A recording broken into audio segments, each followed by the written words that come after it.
ভাগ্য বিশ্বাস করা ছাড়া কোনো মুমিন হতে পারে না। আর ভাগ্য বিশ্বাস করার অর্থ হলো এটা বিশ্বাস করা যে জীবনের ভালো মন্দ, আনন্দ ও দুঃখ, জীবিকা ও সম্পদ, জীবন ও মৃত্যু ইত্যাদি বিষয় আল্লাহ কর্তৃক নির্ধারিত। ভাগ্য আল্লাহর এক রহস্যময় জগৎ।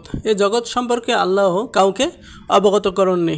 তাফসীরবিদরা বলেন, ভাগ্য যেসব বিষয়ের একটা যেগুলোর ব্যাপারে আল্লাহ বলেছেন অদৃশ্য সম্পর্কে তোমাদেরকে আল্লাহ অবহিত করার নয়, তবে আল্লাহ তার রাসূলদের মধ্যে যাকে ইচ্ছা মনোনীত করেন। সূরা আল ইমরান আয়াত 179। কোরআনের বর্ণনায় ভাগ্য সম্পর্কে মানুষ ততটুকু জানে যতটুকু আল্লাহ কোরআন ও তার নবীর মাধ্যমে জানিয়েছেন। নিম্ন ভাগ্য বিষয়ে কোরআনের বর্ণনা তুলে ধরা হলো। 1. আল্লাহ কর্তৃক নির্ধারিত। মানুষের ভাগ্য ভালো ও মন্দ আল্লাহ কর্তৃক নির্ধারিত। আল্লাহ তাআলা বলেন, আমি সব কিছু সৃষ্টি করেছি নির্ধারিত পরিমাপে। আমার আদেশ তো একটা কথায় নিষ্পন্ন, চোখের পলকের মতো। সূরা কামার আয়াত 49-50। ভাগ্য অনিবার্য। আল্লাহ মানুষের জন্য যা নির্ধারণ করে রেখেছেন তা অবশ্যই বাস্তবায়িত হবে।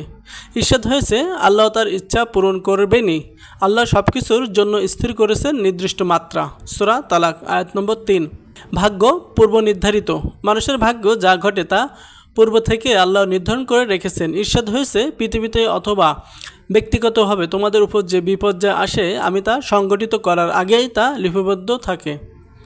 আল্লাহর পক্ষে এটা খুব সহজ। সূরা হাদীদ আয়াত নম্বর 22। ভাগ্য জীবনে সংযম আনে। ভাগ্য মানুষের জীবনকে সংযত করে। আল্লাহ তাআলা বলেন, এটা ভাগ্য নির্ধারণ এজন্য যে তোমরা যা হারিয়েছ তাতে যেন তোমরা বিমর্ষ না হও এবং যা তিনি তোমাদের দিয়েছেন তার জন্য হতবিহ্বল হয়ে না হও। আল্লাহ পছন্দ করেন না উদ্ধত ও অহংকারীদের। সূরা হাদীদ আয়াত নম্বর 23। ভাগ্য অনুসারেই সব হয়। আল্লাহর ইচ্ছা ও পরিকল্পনা অনুযায়ী সব কিছু সংগঠিত হয়।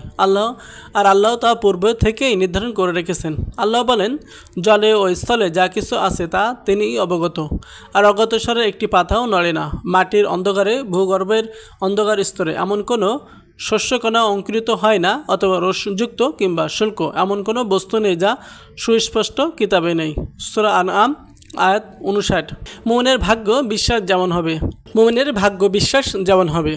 আবু আবদুল্লাহ ইবনে দাইলামি রহমতুল্লাহ আলাইহি বলেন, আমি উবাই বিন কাব রাদিয়াল্লাহু তাআলা আনহু এর কাছে এসে তাকে বললাম, তাকদীর সম্পর্কে আমার মনে একটা দ্বিধার উদ্রেক হয়েছে, তাই আপনি আমাকে এমন কিছু বলুন যাতে মহান আল্লাহ আমার মনের দ্বিধা দ্বন্দ্ব দূর করবেন। তিনি বললেন, মহান আল্লাহ তার আসমান ও পৃথিবীবাসী সবাইকে শাস্তি দিতে পারেন, তারপরও তিনি তাদের প্রতি অন্যায়কারী হবেন না। পক্ষান্তরে তিনি যদি তাদের সবাইকে দয়া করেন তাহলে তার এ দয়া তাদের জন্য তাদের নেক আমল হতে উত্তম হবে।